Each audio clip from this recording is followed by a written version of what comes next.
मध्य प्रदेश में परिवहन विभाग के पूर्व आरक्षक सौरभ शर्मा के खिलाफ जांच में लोकायुक्त की छापामारी में करोड़ों की संपत्ति, सोना चांदी और कैश बरामद होने के बाद ये मामला चर्चा में बना हुआ है।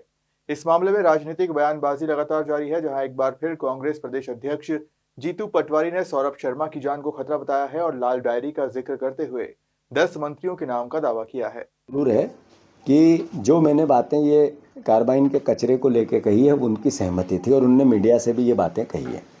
मैं मोहन यादव जी से मांग करता हूं कि इस पूरी प्रक्रिया को रोकना चाहिए और जनता से मांग करता हूं, जो पीथमपुर के रहवासियों से मांग करता हूं कि सार्वजनिक जीवन में विरोध जरूरी है, मौलिक अधिकार है। गांधी जी ने हथियार दिया, संविधान ने दिया है, पर हिंसक हो, ये खुद को जलाने का हो, ये कोई भी लोकतांत्रिक प्रक्रिया या सभ्य समाज इसकी अनुमति नहीं देता है।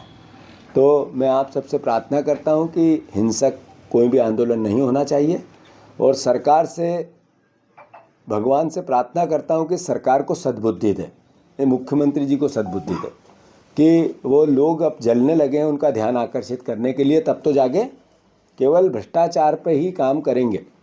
अरे हमने बार बार कहा कि सौरभ मिश्रा की जान को खतरा है, सौरभ शर्मा की जान को खतरा है। मैंने कहा डायरी का सत्यापन होना चाहिए। इतने बड़े भ्रष्टाचार की डायरी मिसिंग है, किसी अभी कबूल नहीं कर रही लोकायुक्त की डायरी है हमारे पास, न इनकम टैक्स ने की, न ईडी ने की। ईडी ने एक ट्वीट किया 23 करोड़ रुपए हैं और फिर ईडी ने उसको डिलीट कर दिया। मतलब किस तरह का नया भारत है। अब आप देखो कि डायरी और सौरभ शर्मा दोनों का अस्तित्व खतरे में। डायरी मिलेगी कि नहीं, ये भी सत्यापन होगा कि नहीं, इसके अस्तित्व का सवाल बन गया, क्योंकि पूरी सरकार है उसमें। और सौरभ शर्मा दुबई है, इंडिया में है, अमेरिका में है, लंदन में है, कहाँ है पता ही नहीं। कह दिया दुबई है तो फिर दुबई मीडिया चिल्लाने लगी, वो कहाँ है ये नहीं पता है। तो सौरभ शर्मा का और डायरी का, दोनों का अस्तित्व खतरे में है।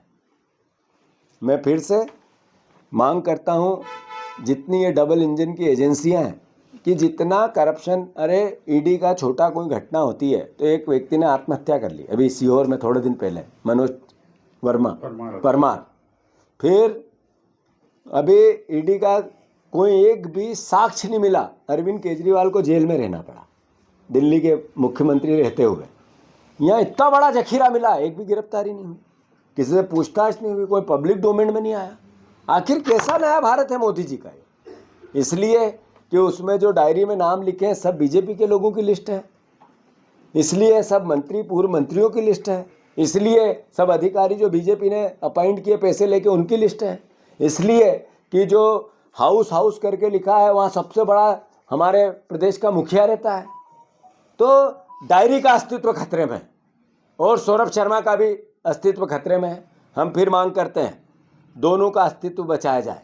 कांग्रेस पार्टी मध्य प्रदेश और देश के लोकतंत्र की रक्षा के लिए, आम आदमी के खून की गाड़ी, खून पसीने की कमाई के लिए इन दोनों का अस्तित्व जिंदा रहना बहुत जरूरी है। धन्यवाद। प्रशंसा की थी उनके नियुक्ति को लेकर। ऐसा है, जहाँ तक नरोत्तम मिश्रा जी का सवाल है या उप मुख्यमंत्री शुक्ला जी, राजेंद्र शुक्ला जी का सवाल है, या और उसकी रिकमेंडेशन के लिए क्या क्या सौरभ शर्मा जी के लगे, वो सब जांच का विषय है, होना चाहिए।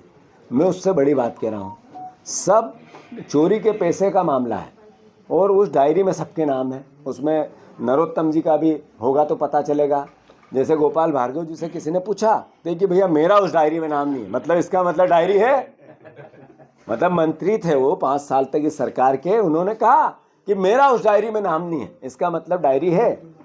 तो आखिर उस डायरी का अस्तित्व बचाना है। आप सबकी भी ड्यूटी है और मेरी भी ड्यूटी है, मध्य प्रदेश की जनता के हित में डायरी को बताओ, पूछो इनसे कहाँ है। चर्चा है कि 2 मध्य प्रदेश के वर्तमान मंत्रियों के भी उस डायरी में नाम है। 2 की बात कर रहा हूँ, मैं कह रहा हूँ 10 मंत्रियों के हैं। आपकी जानकारी कमजोर है। धन्यवाद।